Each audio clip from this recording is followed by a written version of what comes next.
Our streets! Whose streets? Our streets! Whose streets? Our streets! Whose streets? Our streets! Whose streets? Our streets! If you've seen footage from the Charlottesville protest, you might have noticed something a little strange.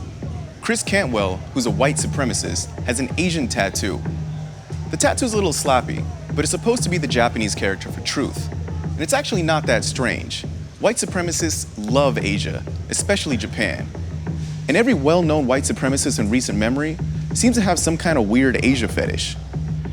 Everyone from former KKK Grand Wizard David Duke, to far-right Norwegian extremist and mass murderer Anders Breivik, to Charleston shooter Dylann Roof, have all raved about the virtues of East Asian countries and praised Japan as a model to follow. So what gives? Why do racists like Japan so much? Well, the short answer is, they view Japan as a mono-ethnic utopia, which is exactly what they wish the US was. Here's how Richard Spencer puts it. It's wonderful being in Japan. It is an ethno-state. Japan, whatever problems it might have, does not have the problem of diversity, and therefore Japan can truly be a homeland. It can be a home. But it's a little more complicated than that. It's not just that white supremacists love Japan, it's that they have to love Japan. There's a precedent for this in Nazi Germany.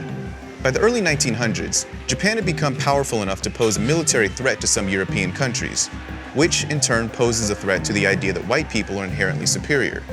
So even though Adolf Hitler personally didn't like Japan very much, publicly, he had to say that he respected the Japanese. Fast forward to today. The economic success of some Asian countries poses an intellectual quandary for even the most sophisticated Reddit troll. Even things like college acceptance rates for Asian Americans kind of throws a wrench in the whole white superiority idea.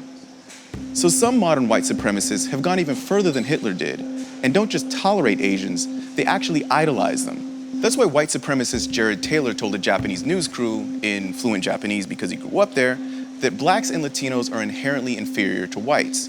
But he also said that Asians have higher IQs than white people. When he was asked for details, he just said, that's biology. Now, the quote-unquote science behind studies that support this sort of thing has been pretty roundly debunked. And there's no evidence that homogeneity equals success, whether that's in Japan or elsewhere. But white supremacists keep blindly worshiping Asians, because if they don't account for them somehow, then the whole ideology starts to fall apart. It's also pretty convenient, and pointing to successful Asian people allows you to argue that racism doesn't exist, and that any socioeconomic problems that blacks or Latinos face is because their culture or their DNA is inferior. But really, it all comes down to what people do when the way they look at the world is challenged. Some people take a step back and say, hey, maybe something else is going on here, like maybe racism or structural inequality. And some people just get a Japanese tattoo.